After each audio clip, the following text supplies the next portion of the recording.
declare that I want to give lady members first priority because of those other obligations you need to go to.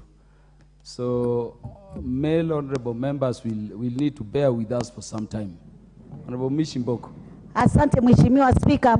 Mheshimiwa Spika, tunajua katika taifa letu tuna ile mambo tunaita dhulma za kihistoria za mashamba.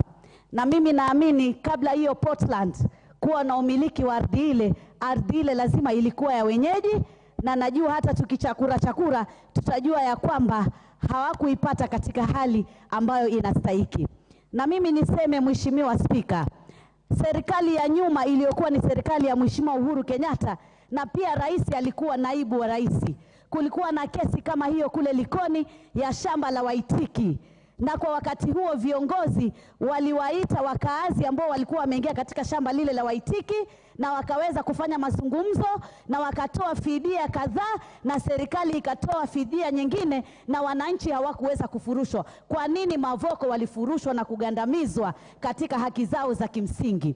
Jambo la pili, juzi na jana Mheshimiwa naibu wa rais tuliona akitetea wakaazi wa Nyandarua ambao walikuwa wanataka kufurushwa na shirika la railway. Alisimama kidete na akasema hawatafurushwa na watazungumzia mazungumzo hayo. Kwa nini Mavoko waliweza kufurushwa katika hali ambayo si hali ya hadhi na sio hali ya utu? Nataka niseme serikali iko na haki ya kuwapatia Wakenya makazi, iko na haki ya kuwapatia Wakenya elimu. Vipi makazi yatabomolewa? Vipi shule zitavunjwa? Vipi makanisa pia yatavunjwa, na hali tuko na haki ya kuabudu katika katiba yetu ambayo tuko nayo sasa kama serikali? Kwa hakika nimemnukuu sana Mheshimiwa Rais wakati alipokuwa akifanya kampeni akisema ya kwamba serikali yake haitagandamiza Mkenya kwa njia ya kumfurusha kiholela katika mashamba. Vipi sasa amepata kura, amekuwa baba wa taifa la Kenya, anagandamiza wa Kenya katika hali kama hii ambayo si ya kimsingi? Tumeona kina mama wanavyopata shida, tumeona watoto wanavyopata shida. Tunaambiwa hata kama ni kufurushwa, yani njia ambayo inatakana ifuatwe ni njia ambayo italinda hadhi ya Mkenya, italinda heshima ya Mkenya, italinda maisha ya Mkenya, italinda usalama wa Mkenya. Swali ni kwamba kulikuwa na usalama? Hakuna. Tear gas tuliona zikirushwa kila mahali. Je, kulikuwa na hadhi? Swali ni kwamba hakukuwa na hadhi. Vyombo vilirushwa, kila kitu kilikuwa kinaangushwa kila mahali, na hakukuwa na hadhi yoyote ambayo ilifuatwa. Kwa hivyo nataka kusema Mheshimiwa Spika, sisi tunasikitika kama taifa ikiwa sasa Portland Summit wanasema wanataka kuuza ardhi wakati wamefanya hasara kubwa kama ile, kuwatia dhiki wa Kenya, ambapo hata kuna Mkenya mmoja aliweza kujitoa uhai kwa sababu ya kufikiria gharama ambazo wametumia katika kuwekeza kujenga makazi na familia yake. Jamani, sisi kama Wakenya tunazungumzia kuwapa watu makazi, alafu kwa upande mwingine tunavunja makazi ambayo wameyajenga kwa miaka mingi katika hali ngumu sana, hali ya kuchukua maloni, kuchukua ile Kiingereza tunasema mortgage. Kina mama wamecheza vyama, wamecheza katika vikundi vyao kupata pesa, alafu kwa siku moja tu wanakuja kufanyiwa dhulma kama hiyo. Sisi kama taifa la Kenya lazima tujue sheria ni msumeno, inakata mbele na nyuma. Haiwezi kuwa sheria tu itafanya wakati ni Mavoko, lakini kwa sehemu zingine sheria itakuwa inaangalia mkondo mwingine. Jamani, leo ni Mavoko, kesho itakuwa ni sehemu nyingine ya taifa la Kenya. Hawa Wakenya tuwapeleka wapi wakati uchumi wa Kenya ni mgumu? Mwananchi anashindwa kupata chakula, mwananchi anashindwa kupeleka mtoto shule. Leo anakuja kubomolewa nyumba ambayo amegharimu karibu milioni 20 na kwenda juu. Jamani, hilo alikuwa suluhisho. Sasa wanarudi wanasema watauza hayo mashamba. Kwa nini serikali haikufikiria tangu mwanzo? Anayetoa stakabadhi za shamba ni nani? Ni Wizara ya Ardhi. Wizara ya Ardhi ni nani? Ni serikali. Kwa nini hawakujua kama kulikuwa na utepetea na kulikuwa na ufisadi na wakafuatilia jambo hilo kabla ya kufurusha Wakenya katika hali ngumu kama hiyo na kuweza kutesa kina mama na wanafunzi walioko pale? Ni masikitiko makubwa sana, lakini mimi nasema lazima Wakenya wasome, kwa sababu Wakenya wengi huwa hawataki la kuambiwa, wanataka la kuona. Wameona sasa Kenya Kwanza ilipowafikisha. Sisi tuliwaambia ingekuwa ni Mheshimiwa Raila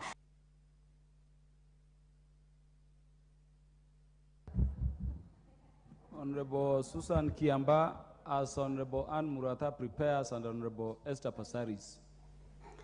Thank you, Honorable Speaker, for giving me time to contribute to this very important motion. First and foremost, I would wish to empathize with the families in Mavoko for what has happened to them.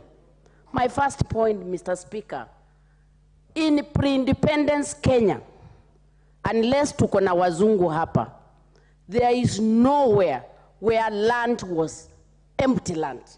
Every land in Kenya in pre-independence period belonged to people. And it is important to realize that when parastatals came up, people only gave land for particular purposes, for people to use it to benefit their own people. And they never gave away land with full rights of ownership.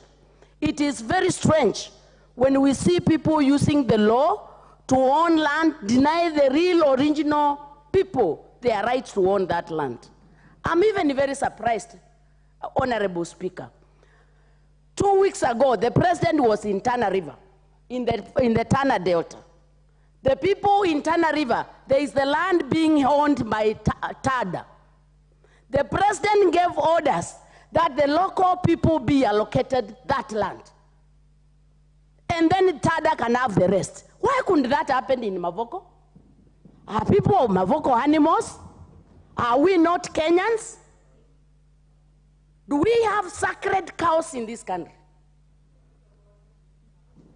Because if in Tana River there is that particular order that the land belongs to Dada, and the president has given a degree that those people should be allocated land, I believe the same should have happened in Mavoko. Mr. Speaker, I've heard many presenters say that the demolitions happened because the land belonged to grabbers. Were the houses also of grabbers? Did Kenyans have time, our legal authority, to establish who was the grabber and who was the individual landowner? Why was there all this impatient?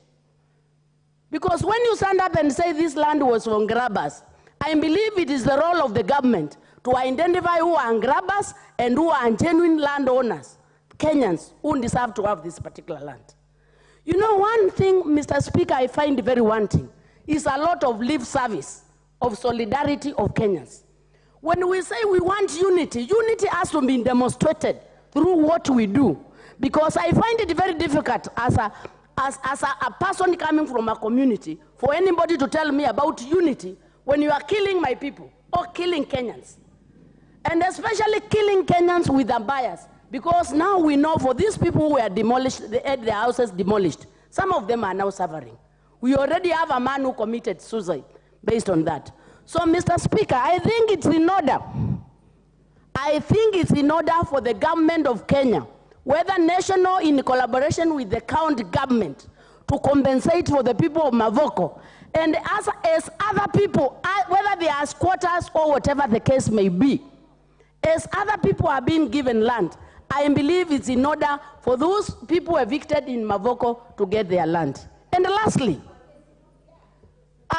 you know, I find it very difficult. We are being treated the same way Chief Kevoi was treated. Because Portland, by the way, where Portland bought the land from who? We would want to see the agreement. Or did they come here with land? We would want to see the agreement of Portland. They bought the land from who? Because if the original communities was there, how did they come to possess the title deed? Because we cannot have institutions that are the owners of the title deeds, the owners of the land, while the local people suffer. Honorable Speaker, I think it's very dehumanizing. A house of this honor to start thinking very tribal. Or very, how do I put it? With a lot of partisan party lines. There is no Kenyan who is Kenyan blood that is Uda.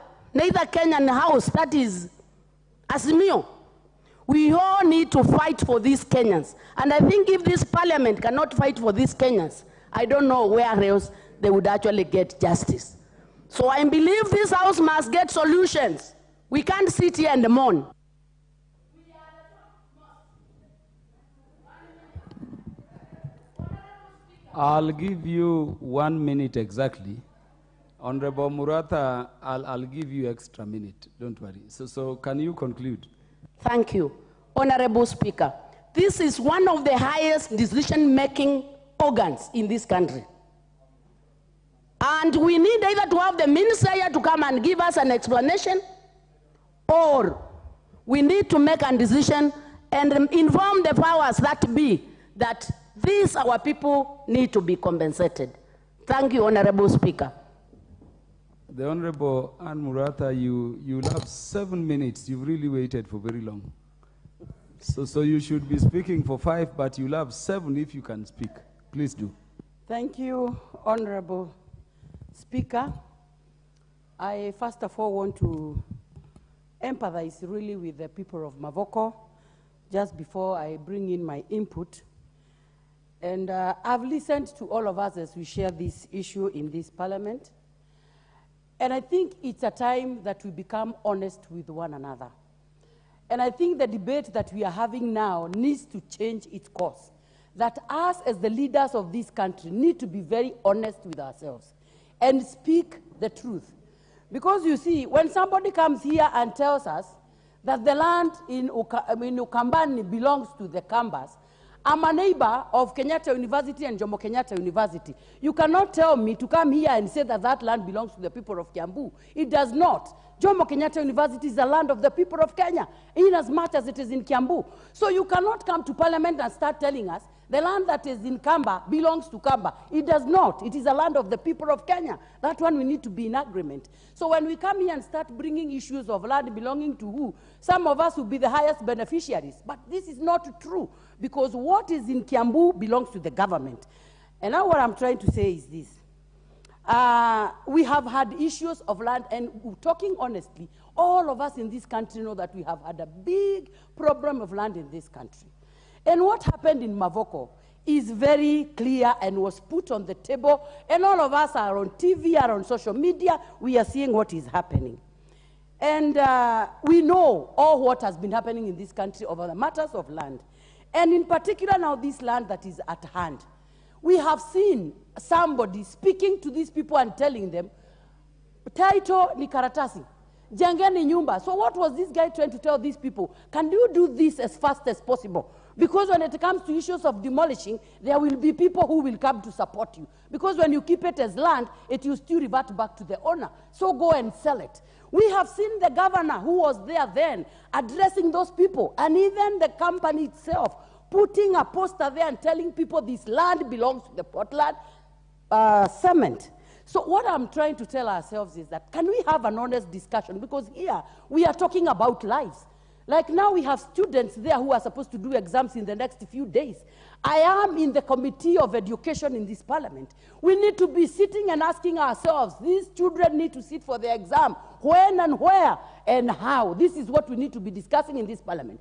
But when we come here and start putting volumes and talking, trying to buy royalty with our people, and we actually know what is happening. When I see all the leaders from that region speaking very strongly and very highly, and at the back of their mind, they know the true story, because this one has been done by the rogue government officers that we have, who cheated our people and even made them buy land that didn't even have titles, and even went ahead and approved the constructions. These are government rogue officers, and they are there, and they are known.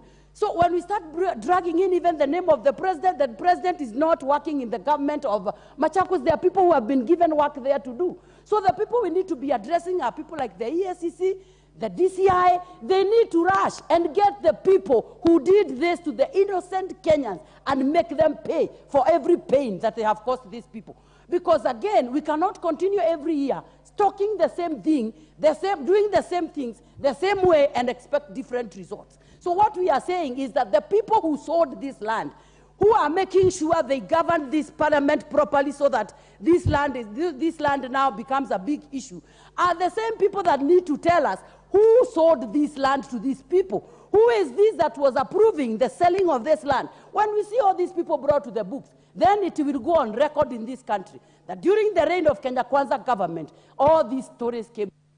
So can we have an honest discussion? Can our leaders from that region start speaking the truth, because they know the truth. And they know who sold the land. They know how it was sold. We are seeing them involving people and telling them, go build, because when you have put a construction, no one will come there. And finally, Mr. Speaker, I would also want to say the name of God is being invoked in all these things that the church has been constructed. I'm a Christian, and I believe that we speak of a God of order. Our God is a God of order. Even him, when he created the world, he put the boundaries for rivers, for oceans, and for lakes, because he knew there is a purpose for everything. That land is for Portland cement, it's not for building a church, and I'm a Christian. So stop bringing the issues of a church was demolished, because the church had to be put in proper land. But then the church owners are not to blame. The people to be blamed is the person who sold that land to that church. And that person needs to be condemned with the strongest word possible. And the people to give us this answer are the people from that region, the DCI, the EACC. They have an answer, and they need to answer this question. So the likes of Robert Mbui, my friend, need to come out clean and tell us who is this in that region that sold this land to these people, knowing very well where it belonged. Thank you, Mr. Speaker.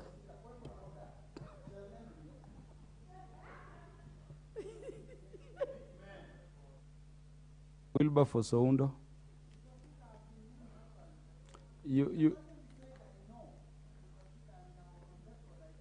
I didn't hear anything out of order.